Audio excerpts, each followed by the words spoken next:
آپ سن رہے ہیں قادری نیٹ ورک۔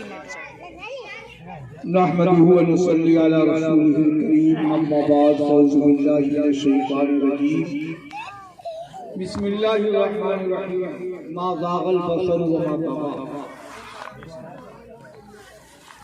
قال النبي صلى الله تعالى عليه وسلم حبب إلي الدنيا ثلاث الطيب والنساء وجعلت قرة عيني في الصلاة صدق الله مولانا العظيم وصدق رسوله النبي الأمين المتين الكريم ونحن على ذلك لمن الشاهدين والشاكرين والعاملين والموقنين والحمد لله رب العالمين۔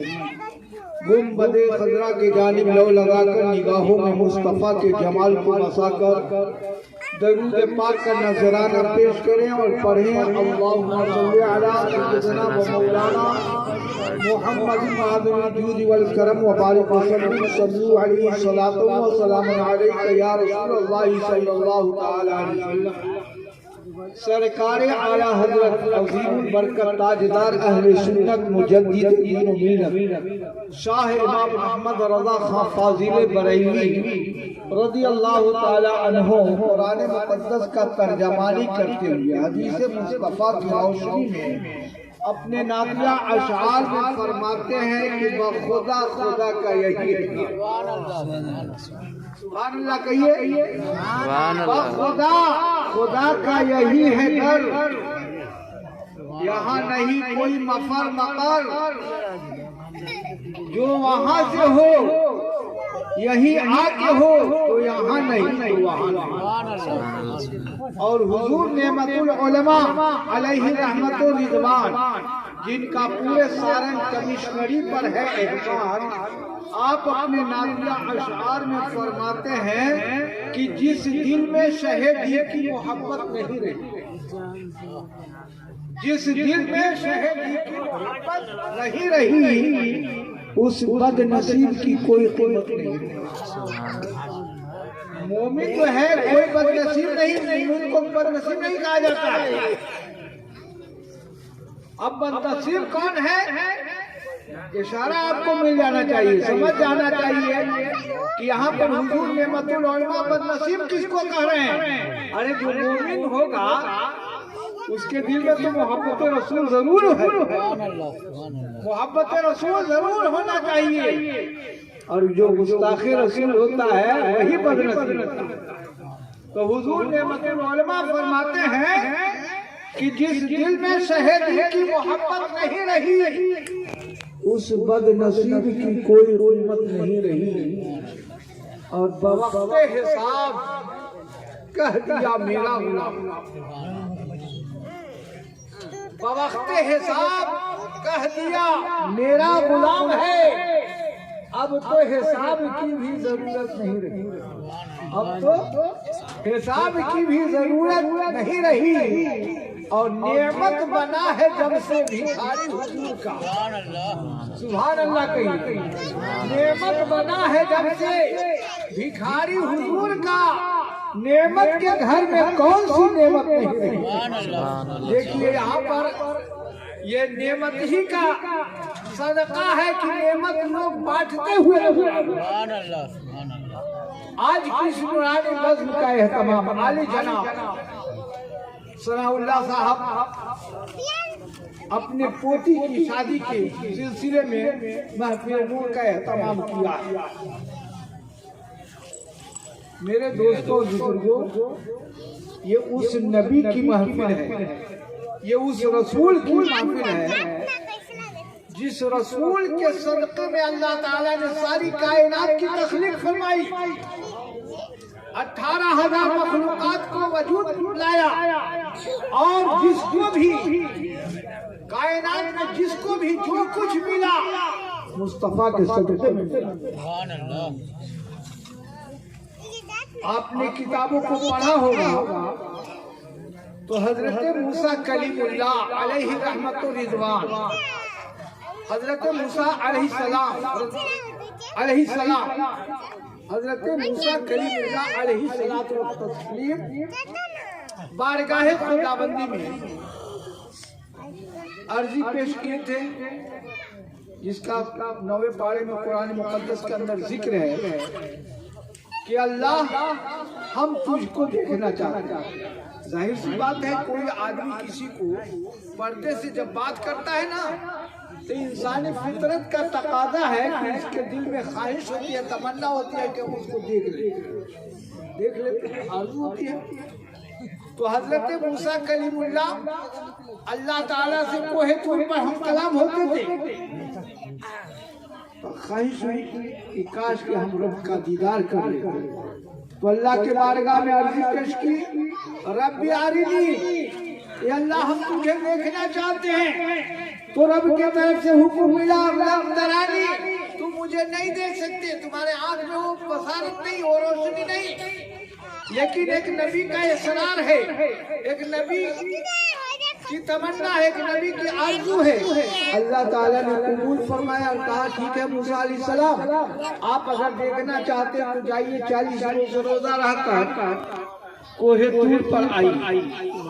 تو 40 دن روزہ رہ کر حضرت موسیٰ علیہ السلام کوہ طور پر پہنچے۔ تو کوہ طور پر پہنچنے کے بعد اپنے کھڑاؤں پہن کر آپ نے قلم کو بڑھایا تو ہاتف غیب سے آواز آئی، موسیٰ یہ کوہ طور جو ہے جلوہ گاہ، خدا کا جلوہ گاہ بننے والا ہے، رب کی تجلی اس پر ظاہر ہوگی، آپ جو ہے اس کا احترام کیجئے۔ اور کوہ طور بہت عظمت والا ہو گیا ہے، اس لیے کھڑاؤں آپ نیچے اتار دیجئے۔ تو حضرت موسیٰ کلیم اللہ کھڑاؤں نیچے اتار دیئے۔ قرآن مقدس میں ہے کہ فَلَمَّا تَجَلَّى رَبُّهُ لِلْجَبَلِ جَعَلَهُ دَكًّا وَخَرَّ مُوسَىٰ صَعِقًا۔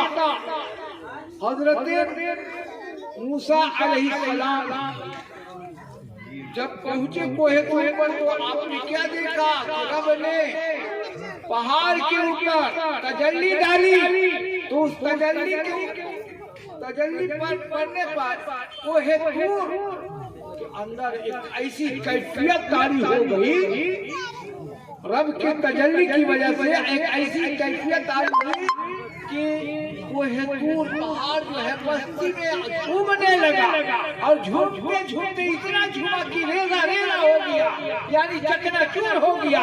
اور حضرت موسیٰ علیہ السلام جی بھر کے دیکھے بھی نہیں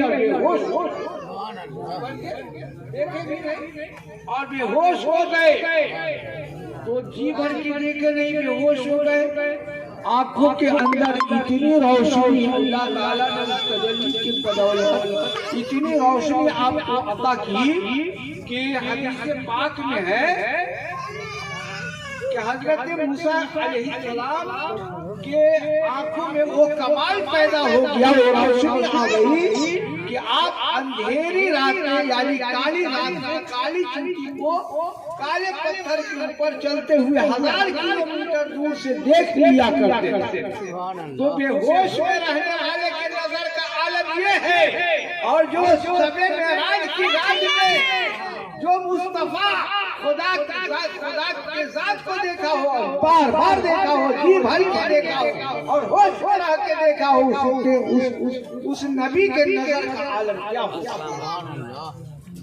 اس لیے یہ عقیدہ رکھیے، ایمان رکھیے کہ ہم یہاں پر جشن عید میلاد النبی منا رہے پیچلک کی سرزمین پر مصطفیٰ دیکھ رہے ہیں، محمد رسول اللہ دیکھ رہے ہیں کہ سنانے والا کون ہے اور سننے والا کون ہے، سنانے والا کون ہے، سننے والا کون ہے، اور کس کے اندر کتنی الفت ہے، کتنی محبت ہے، کتنی انسیت ہے، سب دیکھ رہے ہیں، مشاہدہ کر رہے ہیں۔ درود پاک پڑھیں، اللہم صلی علی سیدنا شفیعنا حبیبنا و طبیب قلوبنا و بارک وسلم، صلو علیہ الصلاۃ والسلام علیک یا رسول اللہ صلی اللہ تعالی علیہ وسلم۔ حضرت علامہ مولانا محمد صدام حسین صاحب بہت ہی مختصر وقت میں بہت قیمتی بات ہم لوگوں کے سامنے اللہ رسول کی طرف سے شریعت کی طرف سے انہوں نے پیغام کو پیش کیا. اگر انہی کی تقریر پر ہم اور آپ عمل کریں تو انشاءاللہ العزیز ہماری دنیاوی زندگی بھی سنورے گی اور رتبہ بھی سنورے گا. اچھا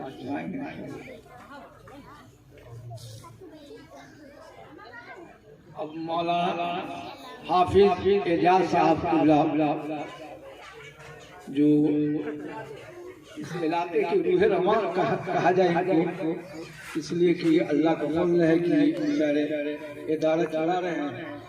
ہم لوگوں کو چاہیے کہ تعاون کر کے ادارے آگے میں بڑھائیں. ان کی خواہش ہے کہ اللہ کا فضل ہے کہ حافظ افضل صاحب، حافظ حسین الدین صاحب، یہ حافظ اعجاز صاحب سب لوگ شاگردی میں رہ چکے ہیں. اللہ تعالیٰ ان میں برکت عطا فرمائے، ان کی خواہش ہے کہ چند اشعار بھی سنا دیجیے. تو اب تو نہ وہ آواز ہے نہ وہ انداز ہے، لیکن جب خواہش ہے تو خواہش کا احترام کرنا ضروری ہے. درود پاک پڑھیں. اللہم صلی علی سیدنا شفیعنا حبیبنا و طبیب قلوبنا وبارک وسلم صلو علیہ الصلوۃ والسلام علیک یا رسول اللہ صلی اللہ تعالی علیہ وسلم. ناز شریف کے چند اشعار پیش خدمت یا عرش اعظم سجا تھا نبی کے،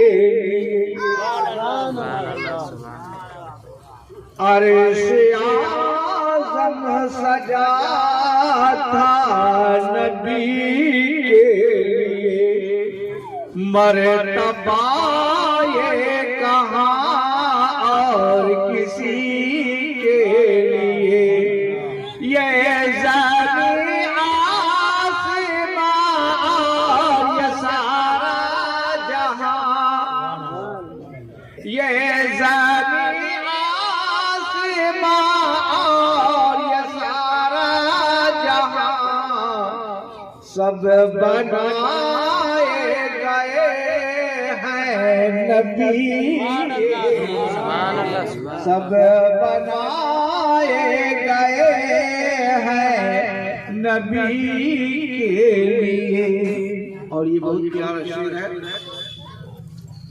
جانو دل سے جو قربان ہو سرکار پر،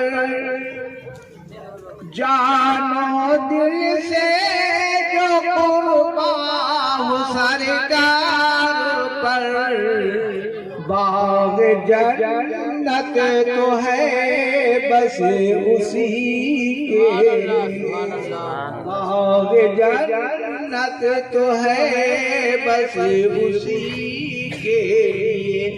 تو وفادار کے لیے تو جنت کا باغیچہ کھلا ہوا ہے. اور جو نبی کا سرکار ہے اس کے بارے میں شاعر کیا کہتا ہے؟ بارگاہ نبی کا گستاخ ہے،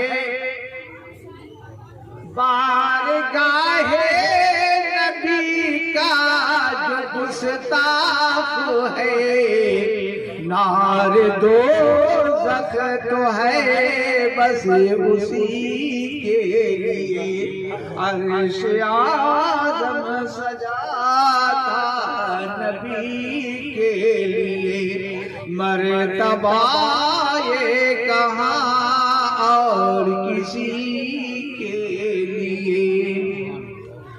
ان کی خاطر جیو، ان کی خاطر مرو. یہ عاشق رسول شاعر اسلام دعوت کیا دے رہے ہیں؟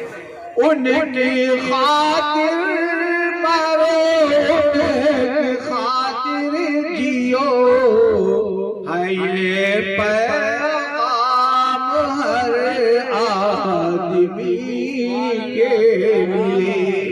عرش اعظم سجا تھا نبی کے لیے، مرتبہ یہ کہاں اور کسی کے لیے. اور یہ تاریخی شعر سماعت فرما لیں. ڈوبا سورج کو پلٹایا سرکار نے,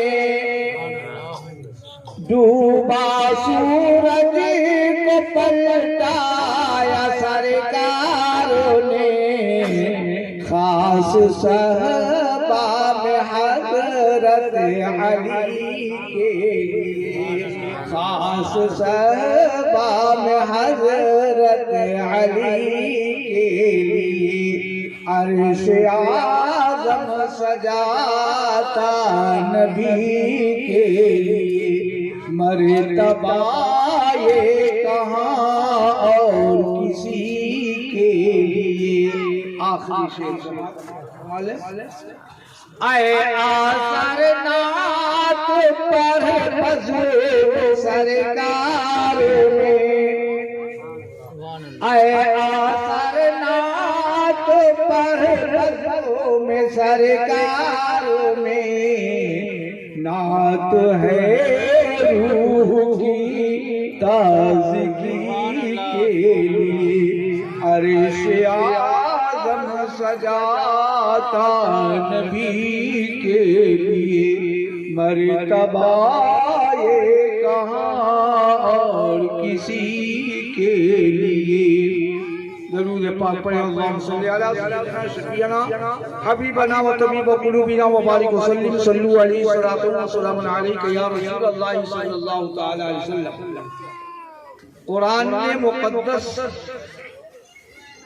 کو خوب غور سے جب آپ پڑھیں گے اور اس کے تفاسیر پر غور و فکر کریں گے اور حدیث مصطفیٰ کا مطالعہ کریں گے اور اس کی گہرائی میں ڈوبیں گے, تو آپ کو ایسا محسوس ہوگا کہ وہ خالق جو ہے کتنا اپنے بندوں پر مہربان ہے کہ عورت کو پیدا کیا مرد کے لیے اور مرد کو پیدا کیا عورت کے لیے, اور ایک دوسرے کا نجات ہے, ایک دوسرے کا نجات یافتہ ہے. عورت جو ہے بچی کی شکل میں ہے, وہ اپنے والدین کے لیے, اپنے ماں باپ کے لیے اللہ کی رحمت. جب وہ سن بلوغ کو پہنچ گئی, باپ کے گھر سے شادی نکاح کی اس والی زندگی نکاح کے بندھن میں جب بندھ گئی, سنت مصطفیٰ سے منسلک ہو جاتی ہے, تو اپنے شوہر کے گھر گئی, تو اپنے شوہر کے گھر کے لیے زینت بن گئی. اور وہی عورت اللہ تعالیٰ کا جب فضل ہوا تو جب اس کا گود بھر گیا تو ماں بن گئی, تو ماں کے قدموں کے نیچے چلی گئی.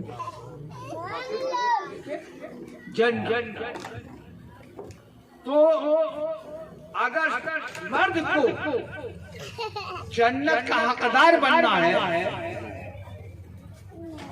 جنت کا مستحق بننا ہے, تو اللہ کے طاعت کے بعد, مصطفیٰ کی طاعت کے بعد اپنے والدین کی طاعت کرنی ہے, اور ماں کی طاعت اس طرح اختیار کر کے جنت کا حقدار بننا ہے کہ ماں کے قدموں کے نیچے. اس لیے کہ باپ جنت کا دروازہ ہے اور ماں جنت. تو مرد کے لیے جنت عورت ذریعہ بن رہی ہے ماں کی حیثیت, اور عورت کے لیے شوہر ذریعہ بن رہا ہے جنت کہ جو عورت چاہتی ہو کہ ہم جنت کا مستحق بنے, جنت کا حقدار بنے, اس کے اوپر یہ ذمہ داری ہے کہ طاعت الہی کے بعد, طاعت مصطفیٰ کے بعد وہ اپنے شوہر کی تابعداری کرے. شوہر کی تابعداری کرے تو جس طرح سے ماں کی دعا اولاد کے حق میں قبول ہوتی ہے, اسی طرح شوہر کی دعا جو ہے بیوی کے حق میں. آپ نے بارہا علماء کرام سے سنا ہوگا کہ ایک تعلیم یافتہ مومن لڑکی کی شادی ہوئی، شادی ہونے کے بعد وہ اپنے شوہر کے گھر گئے۔ پہلی رات شوہر نے اس سے پانی کا مطالبہ کیا، شوہر نے پانی طلب، اب وہ پانی سوچتے ہیں کہ میرا سرتاج، میرا شریک حیات، میری زندگی جس سے وابستہ ہے، اس نے پہلی مرتبہ مجھ سے پانی طلب کی ہے، تو کیوں نہ میں صاف ستھرا پانی ان کی بارگاہ میں پیش کروں۔ تو پہلے جو ہے کنواں کا زمانہ تھا، وہ کنواں پر رات کے گئی اور کنواں پر سے پانی لے کر آئی، تو دیکھتی کیا ہے کہ شوہر جو پانی طلب کی تھی سو گئے۔ تو شوہر کو جگاتی نہیں، شوہر کو بیدار نہیں کرتی ہے۔ آج کی تو ماں بہنیں ہیں کہ شوہر کو ایک دم ترنت جھنجھوڑ کے رکھ دیتی، لیکن وہ شوہر کو جگاتی نہیں ہے، بلکہ انتظار میں کھڑی ہے یہاں تک کہ رات ختم ہو گئی، فجر کا وقت ہوا، اللہ کا منادی، مسجد کا مؤذن جب پکارتا الصلاۃ خیر من النوم، نیند سے بہتر نماز ہے۔ ہر مومن کے کان میں یہ آواز جاتی ہے، ہر مومنہ کے کان میں یہ آواز جاتی ہے، لیکن ہم نماز سے غافل ہیں، ہم سن کے بھی شیطان ہمارے اوپر حاوی رہتا، ہم نہیں اٹھتے ہیں۔ تو اس کا شوہر بیدار ہوتا ہے، تو جیسے بیدار ہوا، نیک وقت بیوی نے پانی پیش کی، جب پانی پیش کی، صبح کا سہانا وقت، شوہر نے کہا اے میری شریک حیات، میں نے تو پانی رات طلب کی تھی۔ کہا میرے سرتاج عالم، آپ نے پانی رات طلب کی تھی، لیکن میں پانی لے کر آئی تو آپ کی آنکھ بند ہو چکی تھی، میں ادب کے خلاف سمجھی، میں آپ کو جگانا جو ہے مناسب نہیں سمجھی، میں رات بھر انتظار میں رہی کہ میرا شوہر کب اٹھے اور میں پانی پیش کروں۔ تو اتنا سننے کے بعد شوہر کا دل خوش ہوتا ہے اور بردستہ زبان سے نکلتا ہے کہ تو اللہ کی ولیہ ہے، سبحان اللہ، تو اللہ کی ولیہ ہے۔ اب اتنا شوہر کی زبان سے نکلا، صبح کا سہانا وقت اللہ نے قبول کر لیا۔ اب ان کے آنکھوں کے اندر اتنی تاثیر پیدا ہو گئی کہ ان کا نیہر جو ہے، ان کا مائکے جو ہے 6 مہینے کے راستے پر تھا، وہ اس بستی میں آگ لگی ہوئی تھی، یہ کنواں پر پہنچ کر جو ہے یہیں سے پانی پٹا رہی تھی، پانی نکال کے سب پانی پھینک رہی تھی۔ ادھر سے حضرت بابا فرید گنج شکر علیہ رحمت رضوان عبادت و ریاضت کر کے 12 سال جنگل میں جب عبادت و ریاضت کیے، آپ کے اندر اللہ تعالیٰ نے یہ کمال پیدا کیا کہ آپ جنگل کی چڑیا کو کہتے ہیں کہ چڑیا مر جاتی تھی، چڑیا ہو جاتی تھی۔ اب آپ کے اندر کمال پیدا ہوئی، آپ آئے، اب سوچے کہ آبادی کی طرف چلنا چاہیے، گھر کی طرف چلنا چاہیے، آئے تو اب راستے میں پیاس کی شدت محسوس ہوئی، دیکھا کہ ایک خاتون جو ہے پانی کنواں سے نکال کر نیچے گرا رہی ہے، وہاں پہنچے، کہا کہ بہن پانی پلا دیجیے، کہتے ہیں شروع کیے، کیوں رک گئے، دیکھ رہے ہیں کہ پانی گرا رہی ہے، پانی پیاسے ہیں، پانی مانگ رہی ہیں، پانی دے نہیں رہی۔ 3 مرتبہ جب وہ مانگے تو تیسرے مرتبہ فرماتے ہیں کہ تم مجھ کو پہچانتی نہیں ہو؟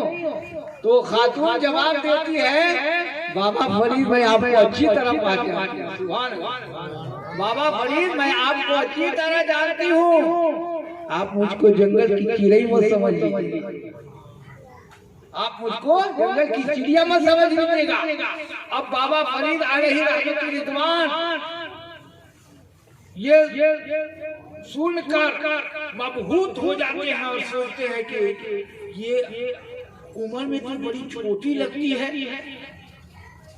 لیکن اس کو کمال اتنا کیسے ہو گیا، اتنا کمال کیسے ملا، کون ایسی عبادت کرتی ہے، کون ایسا عمل اختیار کی ہے کہ ہم جنگل سے اتنا دین عبادت و ریاضت کر کے آ رہے ہیں تو ہم کو کیا کمال پیدا ہوا، یہ بھی میرا نام بھی جان رہی ہے اور یہ بھی جان رہی ہے کہ میں جنگل میں کیا کر کے آ رہا ہوں یہ بھی جان رہی ہے۔ آپ اطمینان سے اب وہیں پر ہیں، جب یہ پانی گرانا بند کرتی ہے تو کہتی ہے کہ اب پانی پی لیجیے، تو بابا فرید علیہ رحمہ فرماتے ہیں کہ پانی اب نہیں پیوں گا ابھی، پہلے یہ بتائیے کہ آپ کے اندر یہ کمال کتنے دینوں کے اندر عبادت و ریاضت کے بعد یہ ملا ہے، کون سا عمل آپ نے کی ہے کہ اللہ تعالیٰ کی بارگاہ میں آپ اس قدر محبوب اور مقبول ہو گئی؟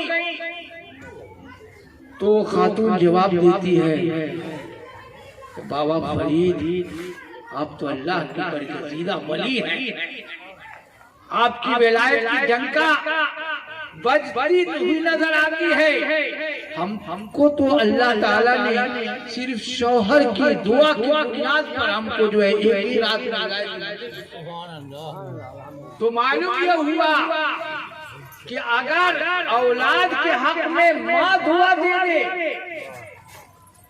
تو قبول ہو جاتی ہے، اور بیوی کے حق میں شوہر دعا دے دے تو قبول ہو جاتی ہے۔ اس لیے بیوی جو ہے اللہ کی جانب سے نشانی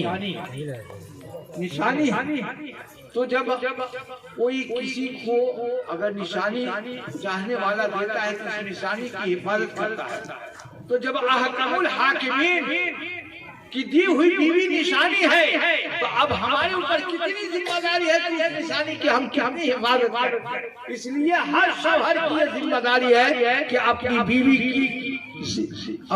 کی حفاظت کرے اور اس کے جائز مطالبات کا ہمیشہ خیال رکھے۔ اللہ تعالیٰ ہم کو تمام مسلمانوں کو عمل خیر کرنے کی توفیق عطا فرمائے اور شادی خانہ آبادی میں خیر و برکت کا نزول عطا فرمائے، آمین ثم آمین۔ وما علینا الا البلاغ المبین۔ پڑھ لیجیے استغفر اللہ ربی من کل ذنب واتوب الیہ، لا الہ الا اللہ محمد رسول اللہ صلی اللہ علیہ وسلم۔ السلام علیکم۔